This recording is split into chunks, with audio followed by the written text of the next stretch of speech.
Muy buenas, en esta ocasión vamos a tratar el tema del sistema nervioso autónomo. Quien les habla, su servidor, Frandy Jaciel Brito Río. Vamos a ver que el sistema nervioso autónomo representa una parte que es fundamental para la regulación de ciertas funciones corporales de las cuales nosotros no tenemos conciencia. Vamos a ver que como uno de los dos grandes sistemas que regulan el medio interno, que uno es el sistema endocrino y el otro es el autónomo, el que vamos a tratar en esta clase, vamos a ver que este tiene su origen en una región del sistema nervioso central que no por ser pequeña es la menos importante. Esta región vamos a ver que se localiza justo debajo de esa estructura ovoidea que es el tálamo, y esa región donde se origina el sistema nervioso autónomo es esta que estamos delimitando, que es el hipotálamo. O sea, ¿dónde tiene su origen el sistema nervioso autónomo? En el hipotálamo. Recuerden ustedes que el hipotálamo tiene aproximadamente un peso de 4 gramos y representa entre el 0,3 y el 0,5% del peso del cerebro como tal. Ahora bien, no por ser una estructura bastante pequeña y con un peso menor al 0,5 no es importante. Y es que vamos a ver que el hipotálamo tiene diversas funciones. Dentro de ella, regular la actividad autónoma. Entonces, vamos a ver que aquí se muestra en esta tomografía como tal el área del hipotálamo, y aquí se ve claramente la influencia del hipotálamo en el sistema nervioso autónomo.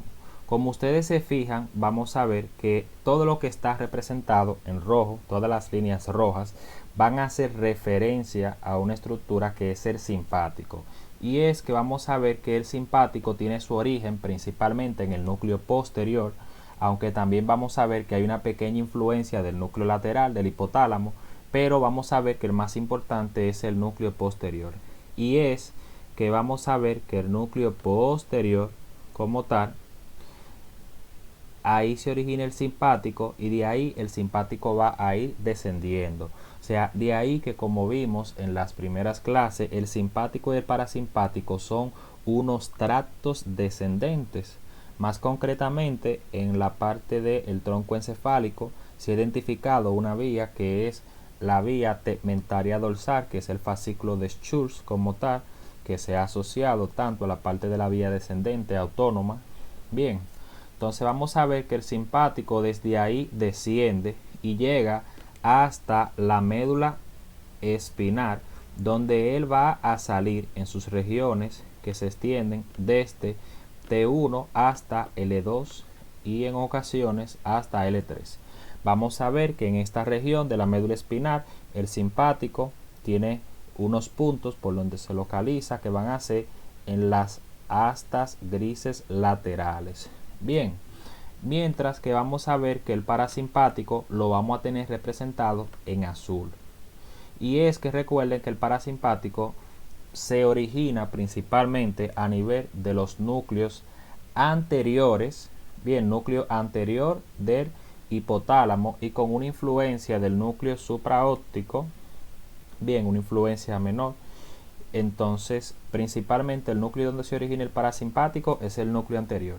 Desde ahí, la línea azul, que sería el parasimpático, vamos a ver que va a ir descendiendo, donde llega a hacer sinapsis en los núcleos parasimpáticos de los pares craneales, que son el 3, el 7, el 9 y el 10. Y una fibra de estas sigue descendiendo hacia la región sacra de la médula, donde vamos a ver que el parasimpático se localiza a nivel de la médula espinal en los segmentos sacros que se extienden desde S2, S3, S4. Entonces ya tenemos ahí. De ahí que al parasimpático le dicen la división cráneo-sacra, porque utiliza los pares craneales y los segmentos sacros de la médula espinal para dividirse, y a la división simpática le dicen la división tóraco-lumbar, porque ella sale de la médula a nivel de los segmentos torácicos y de los segmentos lumbares. Entonces, ¿qué tendremos acá? Fíjense, vamos a ver que el lugar por donde sale las fibras simpáticas va a ser la raíz anterior, a pesar de que en la médula tenemos el asta intermedio lateral que solamente se localiza en los segmentos toracolumbares. Vamos a ver que la fibra simpática sale de la médula espinal utilizando la raíz anterior. Bien, y luego de esto vamos a ver más adelante que alrededor de la columna vertebral tenemos algo que se llama la cadena ganglionar simpática. Esa cadena ganglionar simpática va a recibir una fibra. ¿Cómo se llamará esa fibra? Esa fibra se llama ramo comunicante blanco. Vamos a ver que el ramo comunicante blanco sale de la raíz anterior y hace sinapsis en esos ganglios simpáticos, donde el ramo comunicante blanco vamos a ver que es considerado la neurona preganglionar. Ramo comunicante blanco es considerado la neurona preganglionar y vamos a ver que esa neurona preganglionar es también considerada, o sea, está altamente mielinizada. Bien, o sea, neurona preganglionar es la que sale de la raíz anterior de la médula espinal y es la neurona preganglionar. Y es un ramo comunicante blanco porque está altamente mielinizado. Entonces veremos que desde este mismo ganglio sale un ramo que se llama ramo comunicante gris. Ese ramo comunicante gris acompañará a la raíz anterior del nervio y vamos a ver que dependiendo de las diferentes regiones, él se desprenderá y va a formar nervios autónomos, nervios simpáticos, y esos nervios simpáticos vamos a ver que se van a unir y van a formar grandes plexos. Entonces aquí tenemos nuevamente la imagen de lo que les estoy explicando. Vamos a ver que en ese punto nosotros tenemos la neurona simpática que venía descendiendo. Miren cómo sale a través de la raíz anterior. Vamos a ver que sale. Ella utiliza su ramo comunicante blanco. Bien, donde se va a unir al ganglio y hará sinapsis. Y desde ahí vamos a ver que ese ganglio como tal va a descender. Entonces, fíjense. Vamos a ver lo siguiente. Aquí tenemos un gran esquema y es que vamos a ver que hay algo que es muy común en todas las regiones del sistema nervioso autónomo, llámese simpático y parasimpático. Vamos a ver que en ambas regiones vamos a tener una neurona que es preganglionar, bien, una neurona preganglionar, y tendremos una neurona que es postganglionar. O sea, vamos a ver que en ambas divisiones del sistema nervioso autónomo tendremos una neurona que es preganglionar y otra neurona que es postganglionar. Por ejemplo, si empezamos por la representación de lo que está en azul, que sería el parasimpático, vamos a ver que la neurona preganglionar en el sistema parasimpático es larga. Bien, es larga, luego ella hace sinapsis en el ganglio y tendremos, después de cada ganglio, tendremos una neurona preganglionar que es, perdón, una neurona postganglionar que es corta. Entonces, en el parasimpático, ¿qué tenemos? Una neurona preganglionar larga y una neurona postganglionar que es corta. Cosa que vamos a ver que es a la inversa en el simpático. Fíjense que si nosotros nos fijamos en las fibras simpáticas, tenemos que la neurona preganglionar es, miren, corta. La neurona preganglionar es corta en el parasimpático, bien, en el simpático, y vamos a ver que la neurona postganglionar es una neurona que es larga. Van a ver que en el caso del simpático, esa neurona postganglionar van a ser las que van a formar diversos plexos, como es el plexo cardiopulmonar autónomo, el plexo celíaco, mesentérico superior, mesentérico inferior, etcétera, etcétera. Esos plexos lo vamos a ver en mayor detalle más adelante. Entonces, importante esos datos. La longitud de la neurona pre y postganglionar tanto en el simpático como en el parasimpático. Entonces, si nosotros seguimos viendo, vamos a ver que hay una serie de generalidades. En tanto, recuerden que todas esas neuronas utilizan neurotransmisores. Vamos a ver que en la neurona preganglionar tanto del simpático como del parasimpático, siempre vamos a ver que el neurotransmisor que se libera es acetilcolina. Bien, la neurona preganglionar utiliza siempre al neurotransmisor acetilcolina, un dato importante.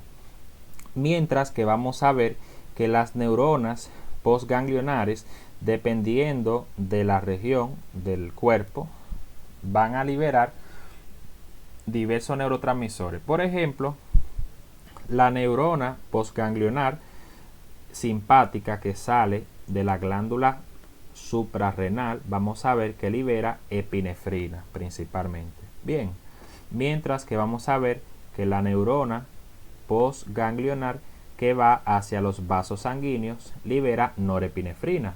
Ahora, en el simpático hay una excepción, y es que la neurona postganglionar que va hacia las glándulas sudoríparas y algunos vasos sanguíneos libera acetilcolina. Y la neurona postganglionar del parasimpático libera acetilcolina. Entonces, visto desde ese punto, van a ver que la mayoría liberan acetilcolina. Entonces, ¿qué tenemos? A grosso modo, tenemos que recordar que el simpático es una de las eferencias del sistema nervioso autónomo que estará dirigida principalmente hacia los vasos sanguíneos. Específicamente, el simpático da inervación motora, vasomotora, a la musculatura lisa de la mayoría de los vasos sanguíneos del cuerpo. Cierto, solamente con contadas excepciones que vamos a mostrar más adelante. Y además de esto, veremos que el simpático, recuerden, es el que lo prepara para la huida. Vasoconstricción, esa musculatura de los vasos sanguíneos, lo que lleva a un aumento de la presión arterial a nivel de los pulmones, inhibe la musculatura lisa de los bronquios, lo que lleva una broncodilatación, o sea, una dilatación de los bronquios, lo que permite que llegue más oxígeno. Además de esto, lleva una vasoconstricción de la vasculatura pulmonar, una vasodilatación en otras regiones y una dilatación de la pupila. Entonces, fíjense básicamente, y es que tenemos que vamos a ver más adelante el efecto del simpático en cada órgano, pero el simpático nos prepara para la huida. O sea, como este ejemplo que se ve en esa imagen, un torito persiguiendo a un vaquero. Ese tiene un tono simpático altísimo. Y mientras en esta imagen vemos que los efectos del parasimpático nos preparan para relajarnos, y es que el parasimpático está relacionado con el aumento del tono digestivo, la absorción de nutrientes, con la relajación de esfínteres. De ahí que el parasimpático es que permite que usted pueda orinar, defecar. Por ejemplo, el parasimpático es el que está relacionado con la erección en el hombre, que son fenómenos que se da cuando usted está relajado. O sea, básicamente el parasimpático veremos que influencia en todas las funciones que tienen que ver con estar relajado. Si lo van asociando de esa manera, se les irá haciendo más fácil. Y entonces, ¿qué tenemos acá? Fíjense, en este esquema se está mostrando la cadena ganglionar simpática, bien, que vamos a ver que se localiza lateral a la columna vertebral en un momento, y ya aquí se están viendo desde ya el cómo se van formando esos plexos. Bien, o sea, cómo los nervios simpáticos se van asociando y van formando plexos. Esos plexos se van a localizar alrededor de los grandes vasos, y es que veremos que el simpático utiliza los vasos sanguíneos para él llegar hacia los lugares a donde él dará inervación. Ese es un dato importante.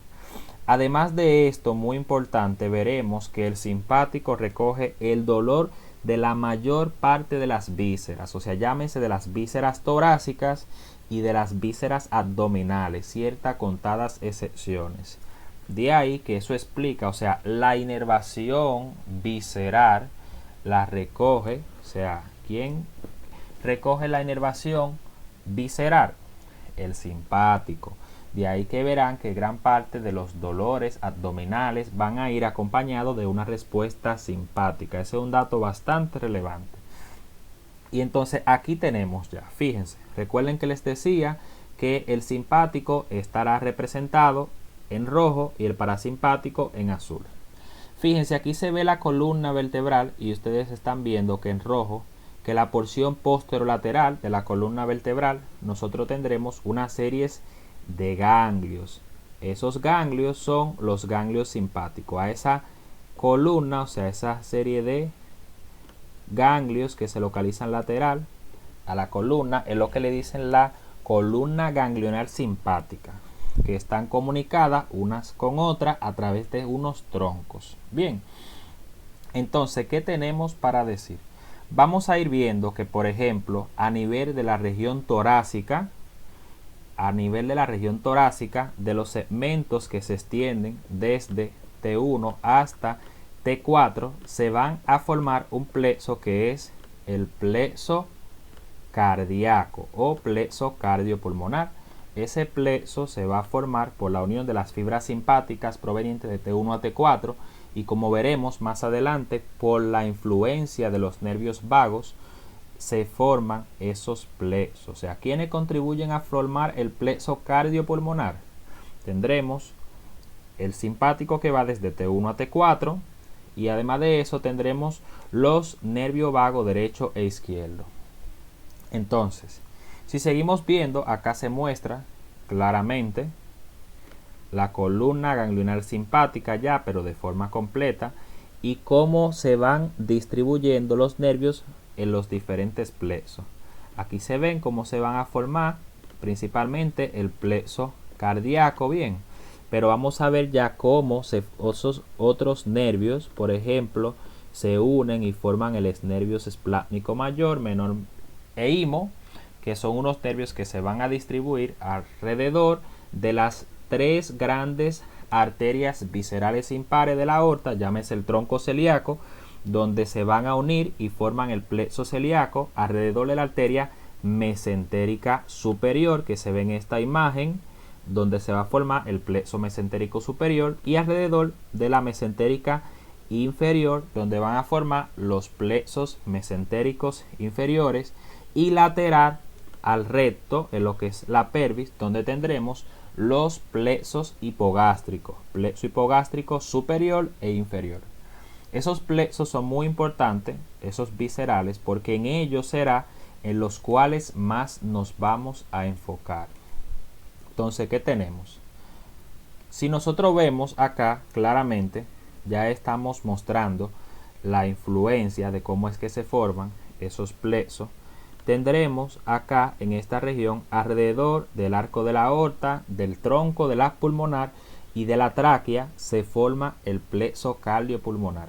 Y ya como decíamos, tenemos que ese plexo cardiopulmonar se forma por la influencia de los nervios simpáticos que van desde T1 hasta T4 y por la influencia de los nervios vagos. Bien, nervio vago derecho y nervio vago izquierdo.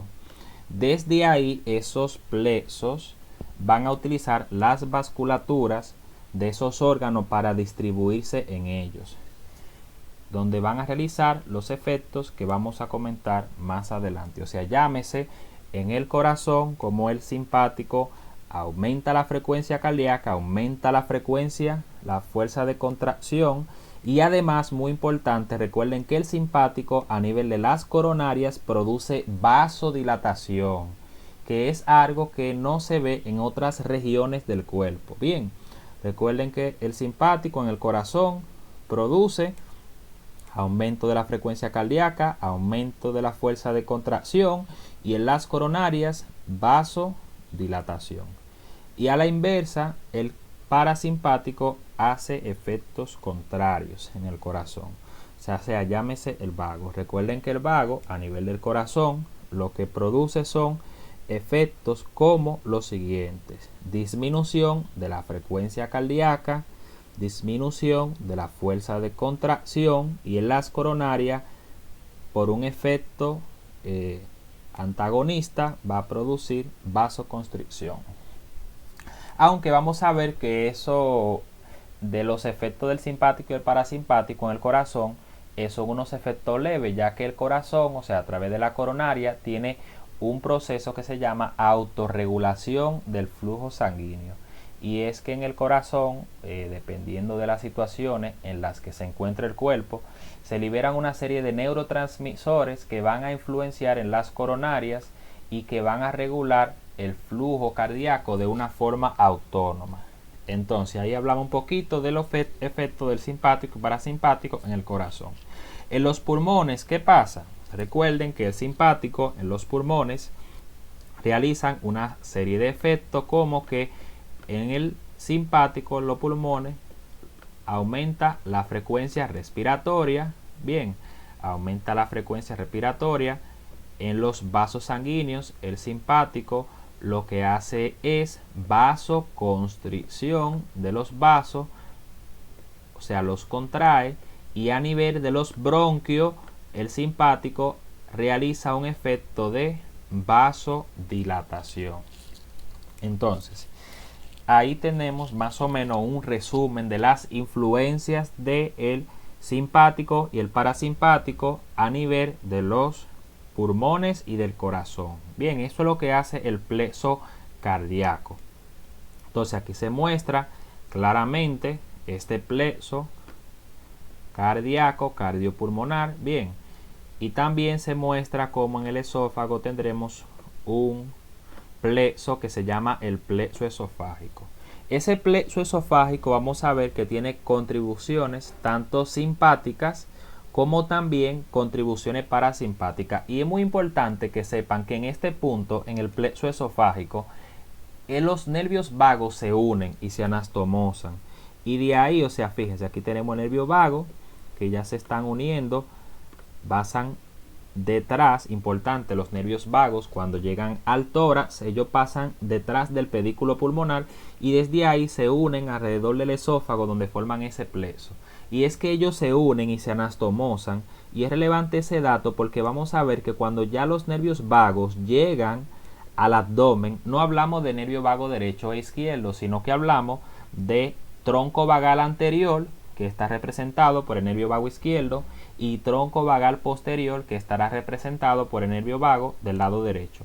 Y esos datos son importantes porque veremos que cuando hablemos en el intestino, nosotros no hablaremos de vago izquierdo y vago derecho, sino de tronco vagal anterior y de tronco vagal posterior.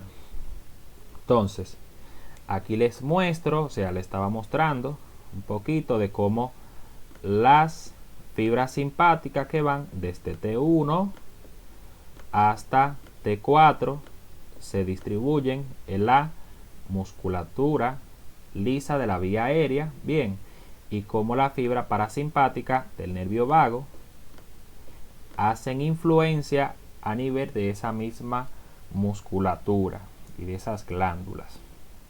Entonces, ¿qué tenemos? Nuevamente acá se muestra la influencia de esas vías a nivel del corazón.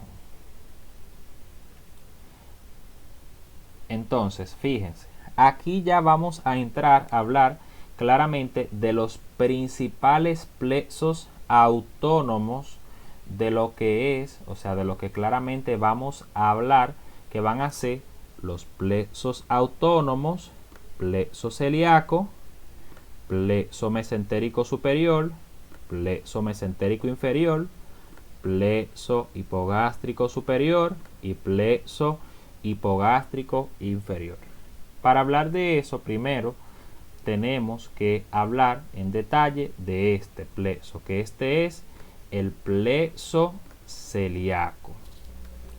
Entonces, como veríamos, nosotros en esta región que es el plexo celíaco, vamos a ver que este plexo se encuentra formado principalmente por dos ganglios que se localizan lateral al tronco celíaco, que esos son los ganglios celíacos o también llamados ganglios semilunares, los cuales van a recibir ramas provenientes del nervio vago, proveniente del nervio esplácnico mayor y proveniente del nervio frénico. Y ahí es donde veremos que los troncos de la región torácica baja se agrupan en tres grandes nervios que son los principales, que se van a ir destinados a dar inervación a los órganos abdominales.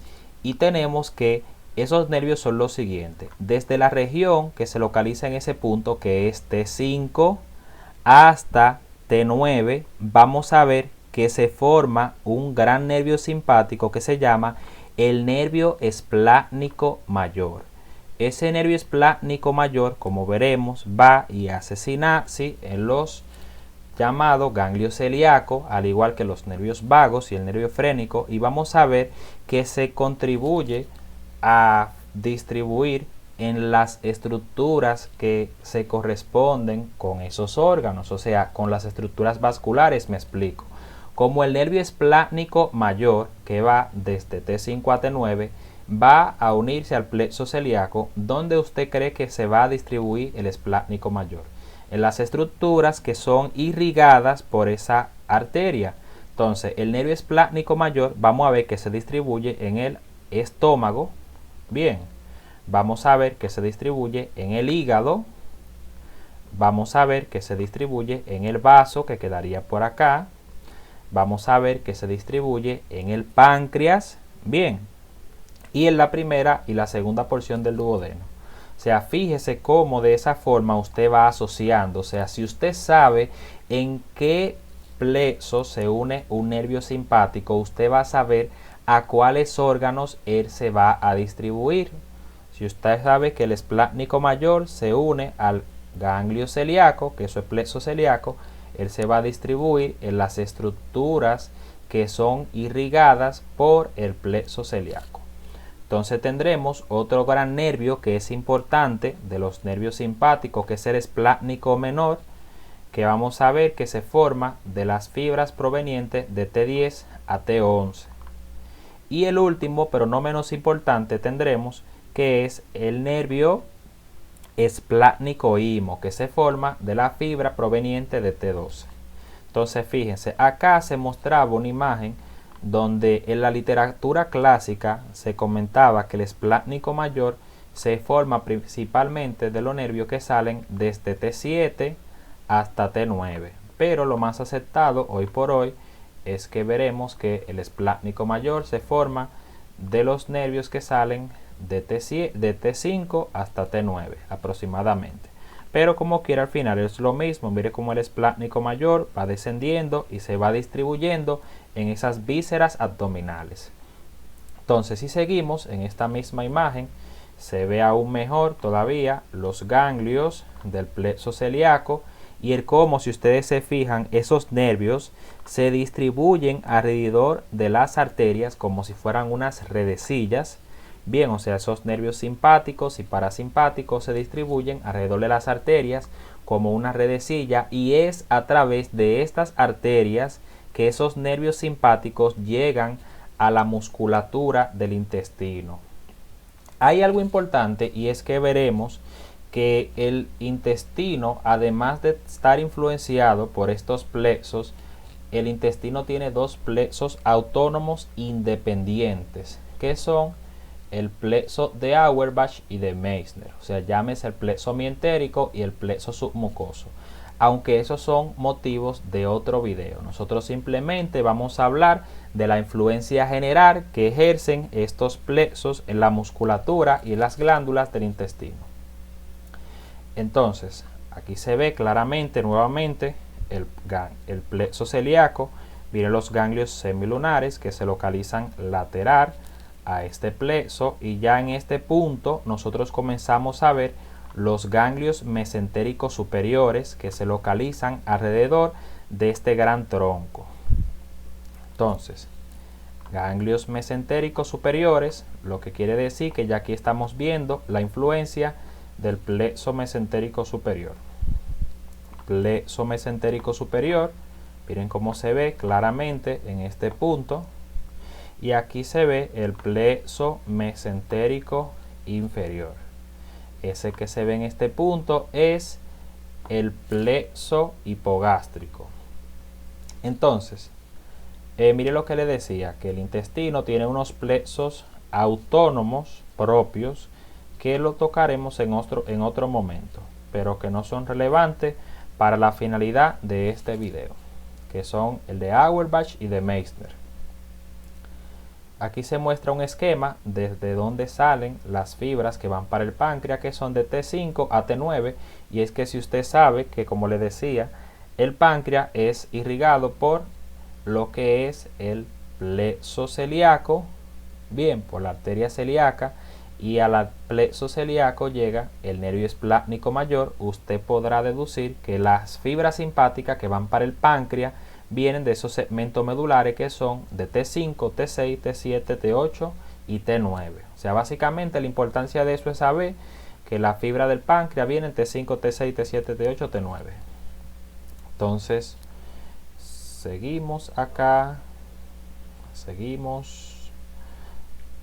Las fibras simpáticas de las glándulas suprarrenal provienen de T5, T10, T12 y L1.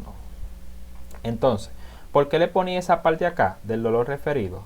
Recuerde que le decía que el dolor de las vísceras, quien lo recoge, son las fibras simpáticas, al menos de la mayoría de ellas. Yo le voy a enseñar en qué punto del intestino el dolor cambia de ser recogido por fibra simpática a ser recogido por fibra parasimpática, que vamos a ver que ese es un punto conocido como la línea del dolor de la pelvis. Entonces, ¿qué tenemos? O sea, ¿cuál es la imagen que va para el examen del laboratorio de neuroanatomía? Es esta imagen. Entonces, ¿qué usted debe de saber?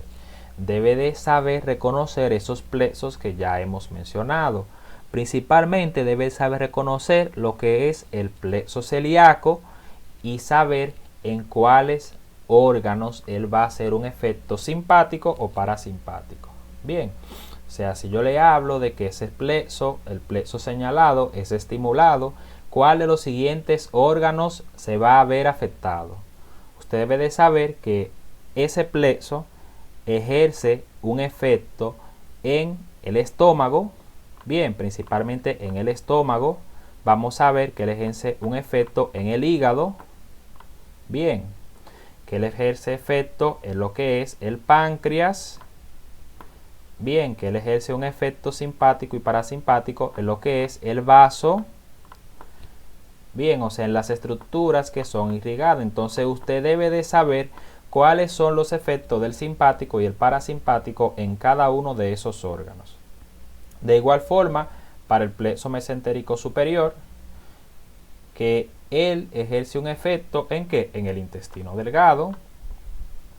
Bien, vamos a ver que en el ciego y en la apéndice, ciego y apéndice, van a ver que en el colon ascendente y la parte proximal del colon transverso.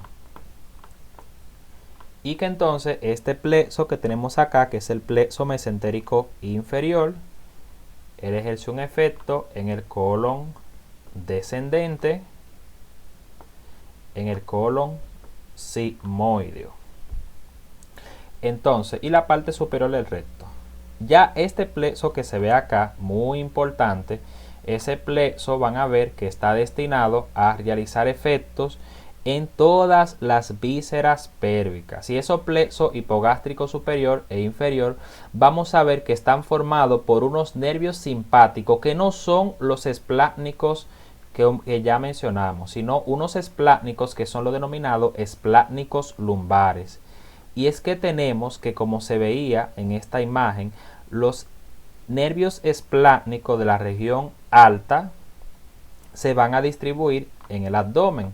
Pero vamos a ver que los nervios esplácnicos de L1 y L2 y a veces L3, cuando hay fibra, se unen y forman unos nervios que se llaman nervios esplácnicos lumbares. Y esos nervios esplácnicos lumbares son los nervios que se van a encargar de darle inervación simpática a nivel de lo que es el recto principalmente y las vísceras de la pelvis, o sea, de los diferentes sexos. O sea, llámese en el hombre de la próstata, de las vesículas seminales, de la vejiga urinaria. En la mujer se van a encargar de dar inervación simpática de lo que es, llámese el útero, la vagina, el ovario, etcétera, etcétera. Entonces, de ahí, ¿qué usted tiene que saber?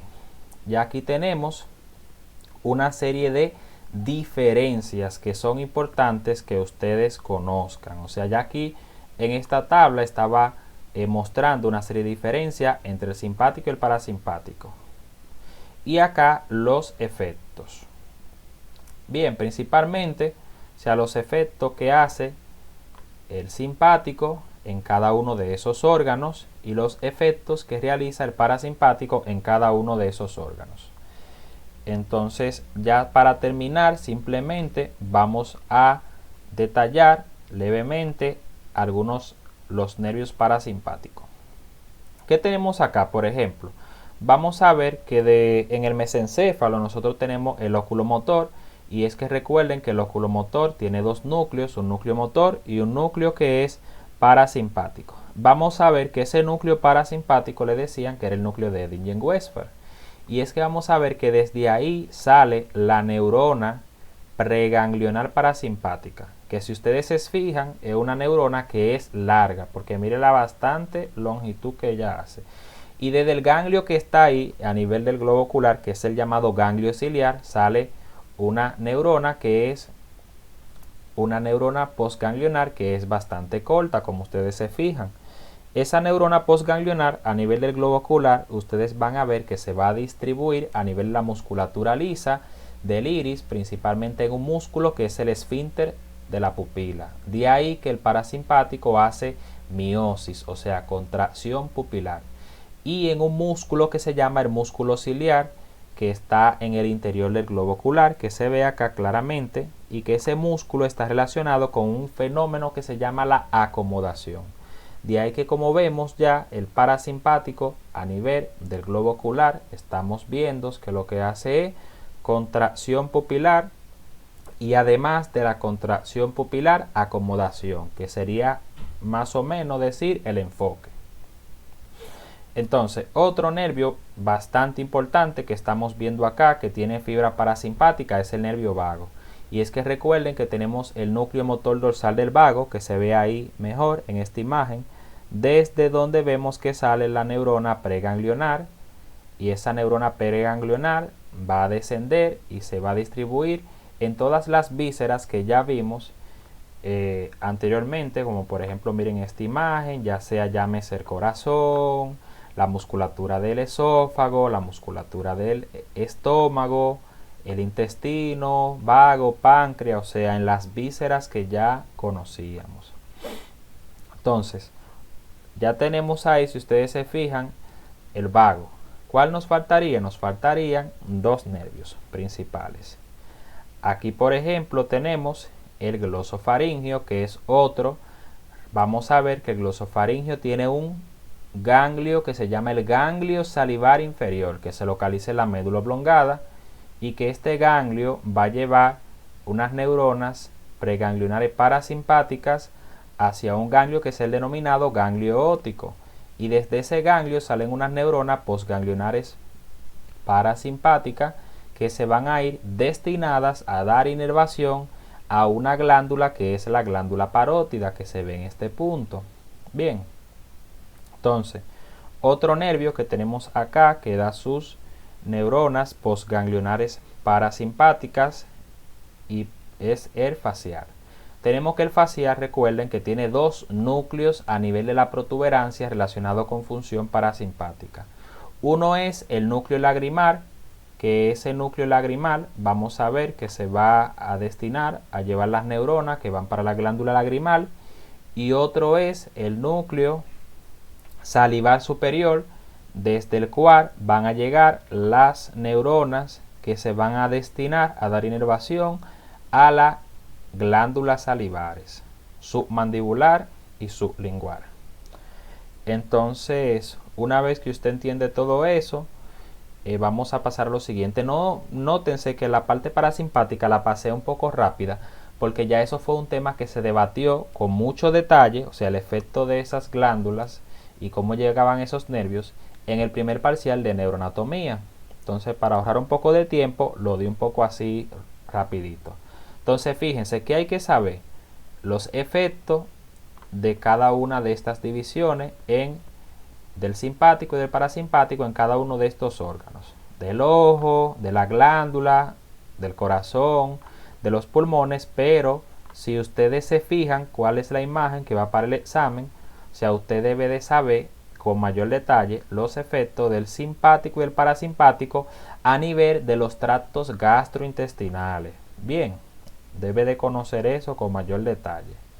Entonces, eso ha sido todo por el video de hoy. Espero que les sea de mucha ayuda. Suscríbanse y dejen sus comentarios en la caja de sugerencias.